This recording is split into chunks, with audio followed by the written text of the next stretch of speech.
تو اب چٹکیں گے۔ کیوں؟ کیونکہ ہمارے انتظار کی گھڑیاں اب ختم ہو چکی ہیں اور وہ وقت آ گیا ہے کہ ہم ایک بڑی شخصیت کی قیمتی نصیحتوں سے مستفید ہوں جو ہمارے پروگرام کا خلاصہ اور اصل جوہر ہے۔ تو آئیے پروگرام کی اس سب سے اہم کڑی کی شروعات کرتے ہوئے زحمت سخن دیتے ہیں ایک ایسی شخصیت کو جن کے بارے میں یہ کہنا بجا ہے تعارف کی قطعی ضرورت نہیں، تمہیں جانتا ہے یہ سارا زمانہ، جن کا یہ فرمان ہے نشے من پہ نشے من اس قدر تعمیر کرتا جا کہ بجلی گرتے گرتے آپ ہی بیزار ہو جائے۔ اب ہم بہت ہی ادب و احترام کے ساتھ درخواست کرتے ہیں نمونہ اسلاف جناب حضرت مولانا مفتی راشد صاحب اعظمی دامت برکاتہم العالیہ نائب محتمم دارالعلوم دیوبند سے کہ آپ حضور تشریف لائیں اور گم کردہ راہ قوم کو اپنی قیمتی نصیحتوں سے نوازیں جن کی روشنی میں ہم اپنی زندگی کی صحیح سمت متعین کر سکیں اور اپنی فکر و عمل کے دھارے کو مثبت موڑ دے سکیں۔ میری حضرت نہایت مؤدبانہ درخواست ہے کہ حضرت تشریف لائیں اور اپنے قیمتی نصیحتوں سے ہم سامعین کو محظوظ کریں۔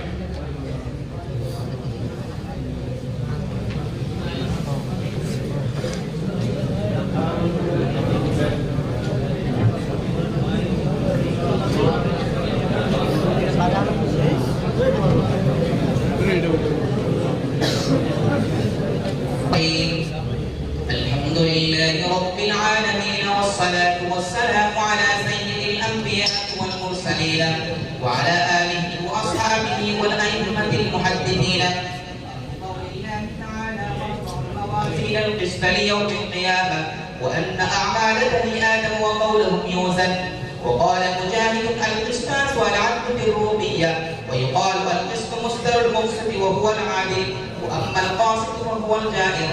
حدثنا فضيلة الشيخ مفتي سميع الله القاسمي الكلامي حفظه الله وأكرمكم في الدارين. حدثكم فضيلة الشيخ فخر الدين رحمه الله تعالى عن فضيلة الشيخ شيخ الهند محمود الحسن الدوبندي رحمه الله تعالى. وحدثنا فضيلة الشيخ مفتي منتظر الحسن القاسمي حفظه الله وأكرمكم في الدارين.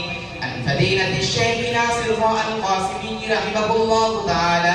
عن فضيلة الشيخ شيخ الإسلام حسين أحمد المدني. عن فضيلة الشيخ شيخ الهند محمود الحسن الدوبندي.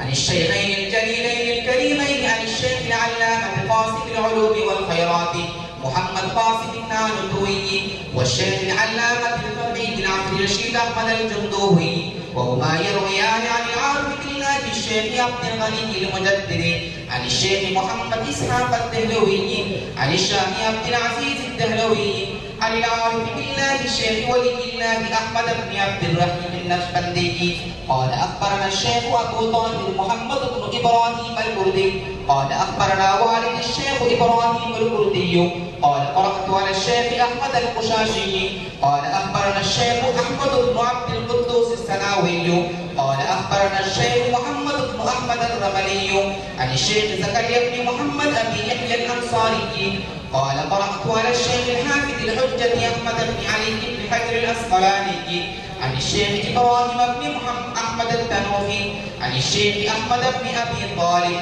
عن الشيخ السراج الحسين بن المبارك عن الشيخ عبد الأول بن عيسى الهروي عن الشيخ عبد الرحمن بن مظفر الداودي عن الشيخ عبد الله بن أحمد السرفسي عن الشيخ أبي عبد الله محمد بن يوسف الفربري عن الإمام الحافظ الحجة أمير المؤمنين في الحديث أبي عبد الله محمد بن إسماعيل بن إبراهيم بن مغيرة بن بردزبة الجعفي اليماني البخاري رحمه الله تعالى.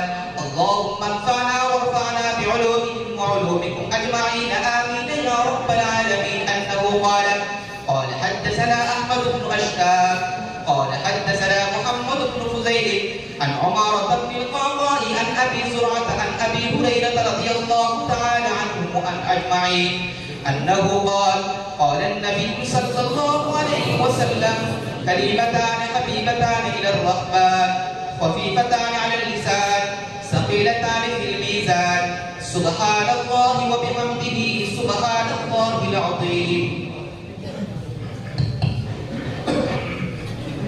الحمد لله نحمده ونستعينه ونستغفره ونؤمن به ونتوكل عليه ونعوذ بالله من شرور انفسنا ومن سيئات اعمالنا من يهده الله فلا مضل له ومن يضلل فلا هادي له واشهد ان لا اله الا الله وحده لا شريك له واشهد ان سيدنا مولانا محمدا عبده ورسوله صلى الله عليه وسلم.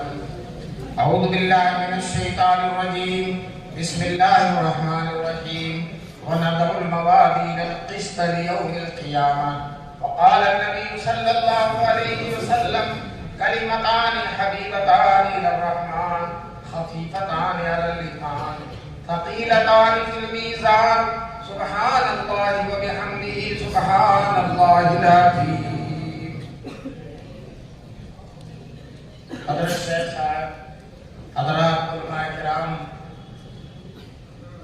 عزیز طلبہ اور بہت سے دور دراز سے تشریف لائے مہمانان اکرام، یہ اللہ کا کرم ہے، بڑا احسان ہے کہ اللہ تعالیٰ نے ہمارے دین میں، اسلام میں قرآن کریم کے بعد سب سے بڑی کتاب، سب سے قیمتی کتاب، سب سے مقبول کتاب بخاری شریف کی تکمیل کا اللہ تبارک تعالیٰ نے ہم سب کو سنہرا موقع نصیب فرمایا.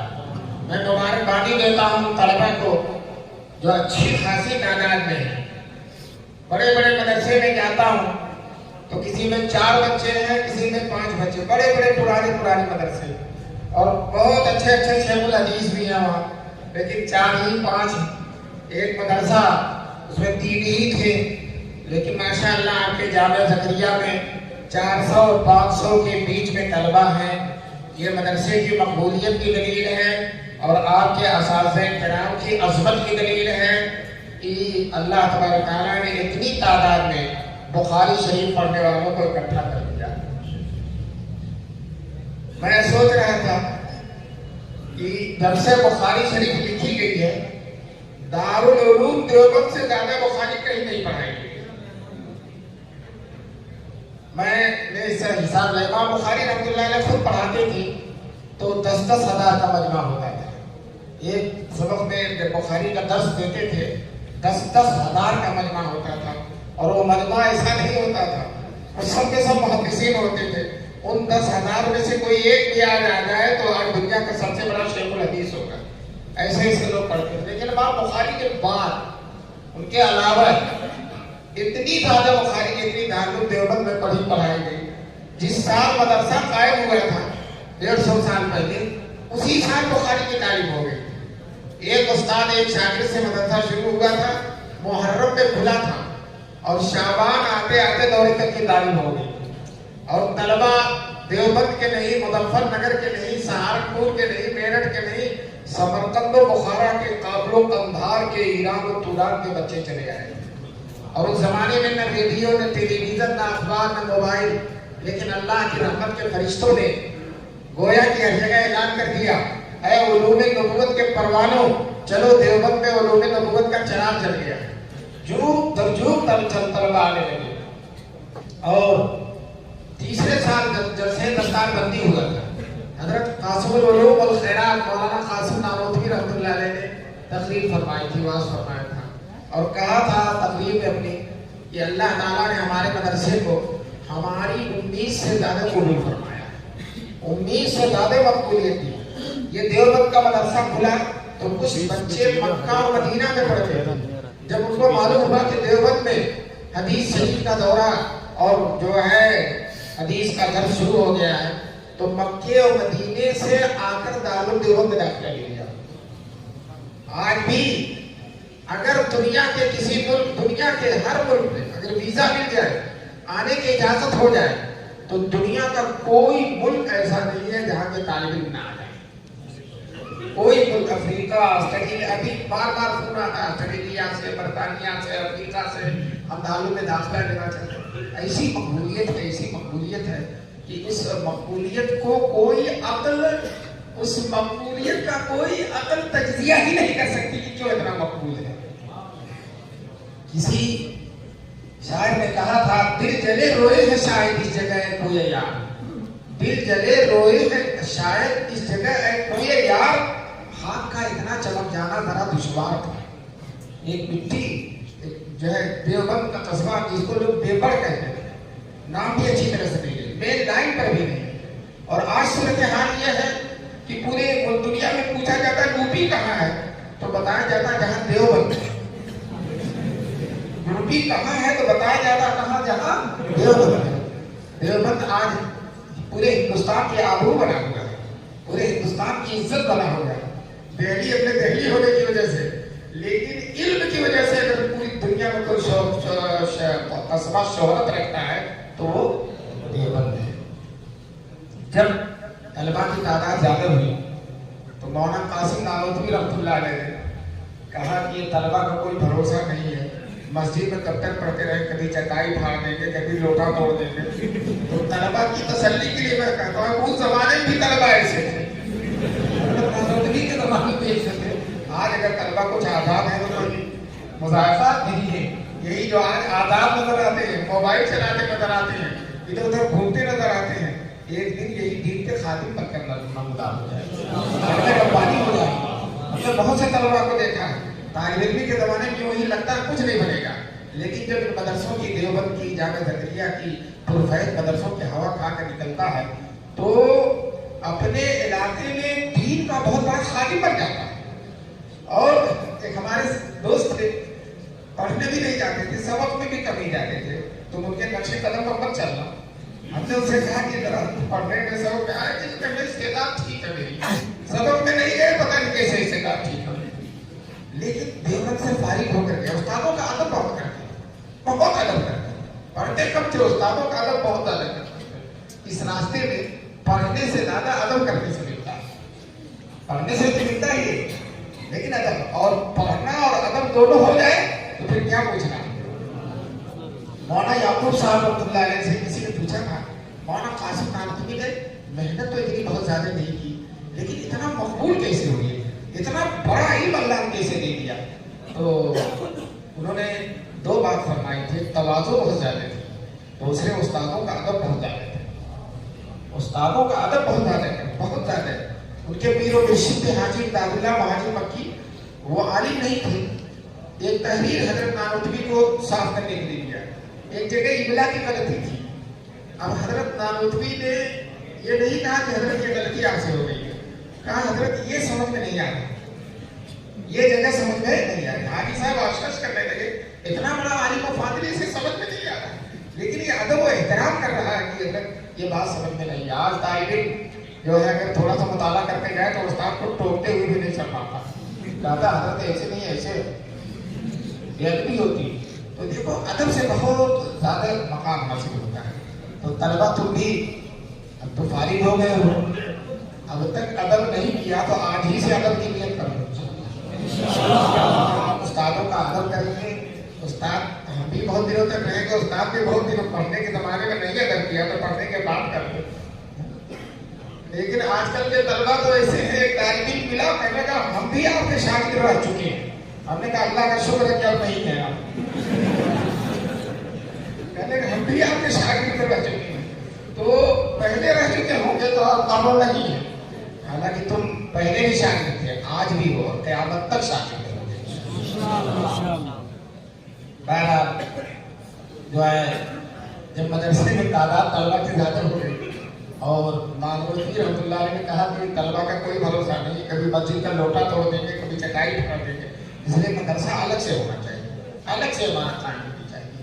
چنانچہ طے ہو گیا کہ مدرسے کی الگ سے بنیاد رکھی جائے گی, الگ سے تعمیر ہوگی, مسجد میں ہمیشہ نہیں چلے گا.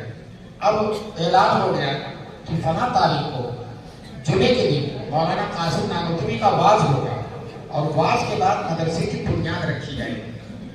کہتے ہیں نانوتوی رحمۃ اللہ علیہ کا واز سننے کے لوگ مشتاق بہت زیادہ رہتے ہیں, لوگ حضرت کے عاشق بہت ہیں, دور دراز. کہتے ہیں دیوبند کے نہیں, امروہہ, مراد آباد, رامپور, بریلی, دور دراز تک کے جتنے اولیاء اللہ تھے سب اکٹھا ہو گئے اور حضرت کا